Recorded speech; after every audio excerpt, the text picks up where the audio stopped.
दोस्तों, स्वागत है आपका मलिक रिएक्शन पर। तो चलिए शुरू करते हैं आज की हमारी खास कहानी, जिसका नाम है भूतिया स्कूल। पायल बहुत ही खुशमिजाज लड़की थी। वो अपने परिवार के साथ दिल्ली के रोहिणी इलाके में रहती थी। परिवार की मदद करने के लिए पायल ने पास के ही स्कूल में पढ़ना शुरू कर दिया, जहां उसे 15,000 सैलरी मिलती थी।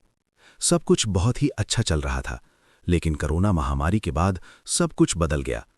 पायल जिस स्कूल में पढ़ाती थी वो अचानक से बंद हो गया और पायल बेरोजगार हो गई। पायल ने बहुत कोशिश की, लेकिन उसे जॉब नहीं मिली। इन सब से पायल काफी उदास हो गई। लेकिन एक दिन पायल के पास एक कॉल आया। ये एक स्कूल से था जो पास ही के गांव में था। ये स्कूल पायल को 25,000 रुपये देने के लिए तैयार था। हालांकि स्कूल पायल के घर से काफी ज्यादा दूर था, तो स्कूल वाले ने उसे हॉस्टल में रहने का ऑफर दिया। पायल को ये जॉब अच्छी लगी तो उसने इस जॉब के लिए हाँ कर दिया। जॉब के पहले दिन जब पायल स्कूल गई तो उसने देखा स्कूल काफी बड़ा और हाईफाई था, लेकिन उस स्कूल में काफी कम बच्चे थे। वहां टीचर्स भी कम ही थे। उसने जब प्रिंसिपल से बात की तो उन्होंने पायल से कहा कि अभी टीचर्स बाहर गए हुए हैं, वो जल्दी ही आ जाएंगे। ये सुनकर पायल अपनी क्लास में चली गई और बच्चों को पढ़ाने लगी। शाम को प्रिंसिपल ने एक बूढ़ी औरत को पायल के पास भेजा, जो वहां साफ सफाई करती थी। वो पायल को हॉस्टल लेके गई। वो पायल से कुछ कहना चाह रही थी, लेकिन मेस का रसोइया उसे लगातार घूरे जा रहा था। औरत उसे हॉस्टल के बाहर ही छोड़ के चली गई।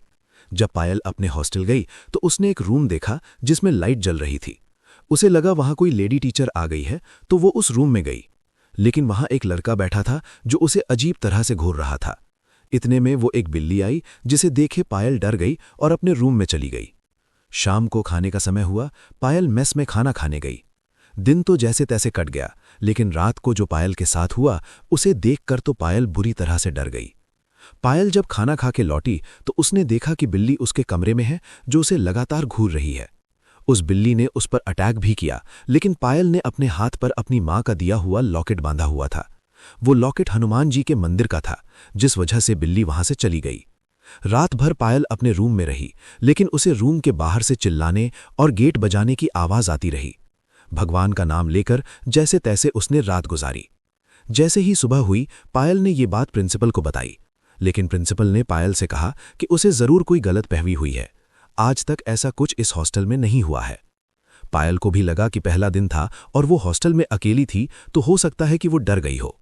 इसके बाद दूसरी रात फिर से पायल को वही आवाज आई, लेकिन हॉस्टल के कोऑर्डिनेटर, प्रिंसिपल और रसोइया तीनों ने उससे गलतफहमी होने की बात कही। पायल ये सोचकर परेशान थी कि आखिरकार रात को उसे ही ये आवाजें क्यों सुनाई देती हैं। पायल बहुत डरी हुई थी, लेकिन वो बात करें भी तो किससे।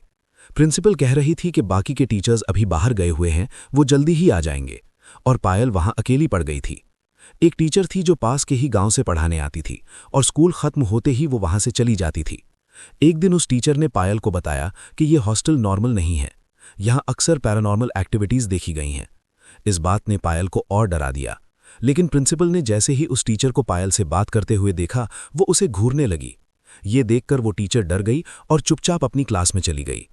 इसके बाद पायल को शक होने लगा कि शायद प्रिंसिपल उससे कुछ छुपा रही है। जैसे ही स्कूल खत्म हुआ, पायल हॉस्टल में गई।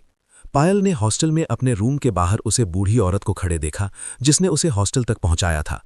इस बूढ़ी औरत ने पायल को बताया कि उसे इस स्कूल से जल्दी चले जाना चाहिए, क्योंकि इस स्कूल की प्रिंसिपल कोई मामूली औरत नहीं है।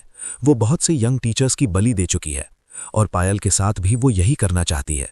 प्रिंसिपल खुद को जवान रखने के लिए ऐसा करती है। टीचर्स को मारने के बाद वो उनकी आत्मा को भी कैद कर लेती है। उसने बताया कि तुम्हें रोज रात को जो आवाजें आती हैं, वो उन्हीं लोगों की आत्मा की हैं, जो खुद की रिहाई चाहती हैं। पायल ने उस औरत से पूछा कि क्या कोई ऐसा रास्ता नहीं है जिससे इन सभी आत्माओं को मुक्त किया जा सके। उस औरत ने पायल को बताया कि प्रिंसिपल के रूम में एक चाकू रखा हुआ है। वो कोई मामूली चाकू नहीं है।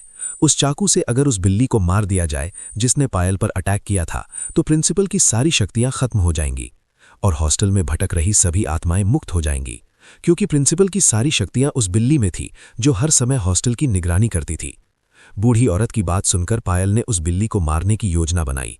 अपनी इस योजना में पायल ने उस टीचर को भी अपने साथ लिया जो पास के ही गांव से पढ़ाने आती थी। उस टीचर ने पायल की बात मान ली और पायल के प्लान के मुताबिक उसने प्रिंसिपल के रूम के बाहर जाकर हंगामा करना शुरू कर दिया। वो टीचर जोर जोर से चिल्लाने लगी, जिसे सुनकर प्रिंसिपल रूम से बाहर गई।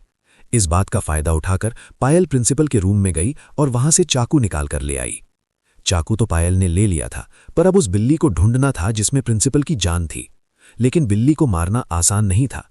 वो एक जादुई बिल्ली थी जो लोगों को अपनी आंखों से डरा देती थी, पर पायल को उन सभी आत्माओं को उसकी कैद से आजाद करना था। जैसे ही शाम हुई, वो बिल्ली पायल के रूम के बाहर आई। आज उसने अपने रूम का गेट बंद नहीं कर रखा था। ये देखकर बिल्ली पायल के रूम में घुसी। पायल इसी के इंतजार में थी। उसने बिल्ली को देखकर उस पे झपट्टा मारा। काफी देर तक दोनों के बीच जंग हुई।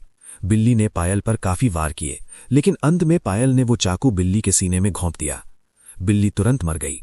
बिल्ली के मरते ही उसका जादू भी खत्म हो गया, जिससे हॉस्टल की सभी आत्माएं मुक्त हो गईं।